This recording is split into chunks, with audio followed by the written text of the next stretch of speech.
మరి కాసేపట్లో ఆమ్ ఆద్మీ పార్టీ రాజకీయ వ్యవహారాల కమిటీ సమావేశం కానుంది. సాయంత్రం 5:30 గంటలకు ఢిల్లీ సీఎం కేజ్రీవాల్ నివాసంలో పీఏసీ సమావేశం కానుంది.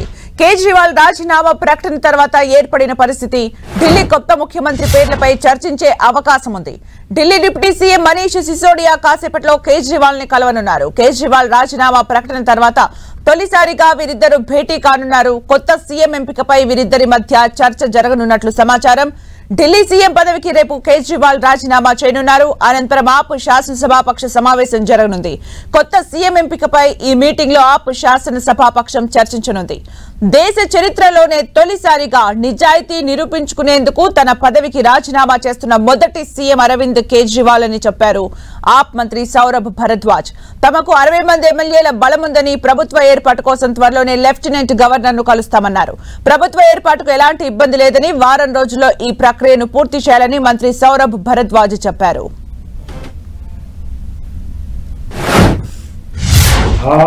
मोटे तौर पे टाइमलाइन ये है कि कल ये फैसला मुख्यमंत्री जी ने जनता के बीच में रखा है. कल इतवार था, आज ईद की छुट्टी है, लिहाजा कल यानी कि मंगलवार को जो पहला वर्किंग डे आता है उसमें मुख्यमंत्री अपने इस्तीफे को दे देंगे और इस्तीफा जैसे ही मंजूर होगा उसके बाद विधायक दल की जो है बैठक होगी. विधायक दल अपना एक नेता चुनेंगे. जो नेता चुना जाएगा वो अपना स्टेक टू पावर, जो अपना क्लेम है, वो उपराज्यपाल के माध्यम से राष्ट्रपति को अपना क्लेम देंगे. क्योंकि कोई ऐसी दिक्कत नहीं है, हमारे 60 विधायक हैं, तो जाहिर सी बात है उनको बुलावा आएगा और जब वो बुलावा आएगा तो फिर वो जो है अपनी शपथ लेंगे. तो इस तरीके का है और मुझे लगता है कि ज्यादा दिन नहीं, 1 हफ्ते के अंदर ये सारी की सारी प्रक्रिया हो जानी चाहिए.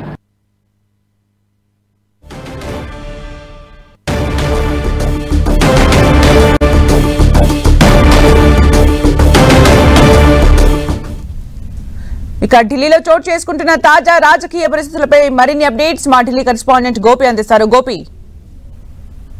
Delhi CM Arvind Kejriwal lieutenant governor Vinay Kumar Saxena యొక్క అపాయింట్మెంట్ ని కోరడం జరిగింది. తన రాజీనామాను అందజేసేందుకు అపాయింట్మెంట్ ని కోరారు. మరి కాసేపట్లో ఇటు ఆమ్ ఆద్మీ పార్టీ యొక్క రాజకీయ వ్యవహారాల కమిటీ, పొలిటికల్ అఫైర్స్ కమిటీ సమావేశం జరగబోతోంది.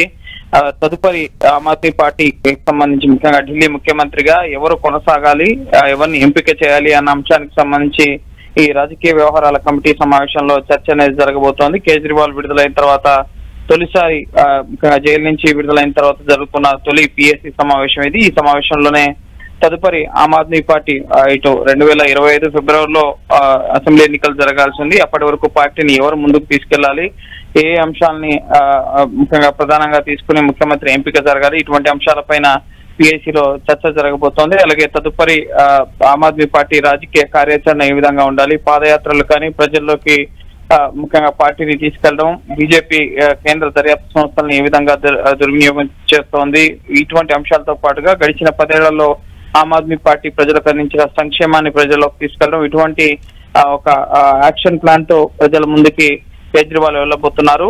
కేజ్రీవాల్ 177 రోజుల పాటు తీహార్ జైల్లో ఉన్నారు. So Delhi liquor policy, ED, CBI 2 కేసుల్లో అరెస్ట్ అయిన సందర్భంలోనూ ఆయన ముఖ్యమంత్రి పదవికి రాజీనామా చేయలేదు. కానీ బెయిల్ పై విడుదలైన తర్వాత ముఖ్యంగా తన రాజకీయ కార్యాచరణను వేగవంతం చేశారు కేజ్రీవాల్. అందులో భాగంగానే నిన్న కేజ్రీవాల్ పార్టీ కార్యకర్తలను ఉద్దేశించి మాట్లాడుతూ తాను నిజాయితీ పరుడని నిరూపించుకున్న తర్వాతనే ఇటు మళ్ళీ ముఖ్యమంత్రి పీఠంపై కూర్చుంటానని చెప్పి స్పష్టం చేయడం జరిగింది. ప్రజాకోర్టులోనే తానేంటో నిరూపించుకుంటాను, అందుకే ప్రజలు తనను మళ్ళీ ఎన్నుకుని రీఎలెక్ట్ చేసేంత వరకు కూడా నేను ముఖ్యమంత్రి పీఠంపై కూర్చోనని చెప్పి కేజ్రీవాల్ 2 రోజుల్లో తన రాజీనామా చేస్తున్నట్లుగా నిన్న ప్రకటించడం జరిగింది.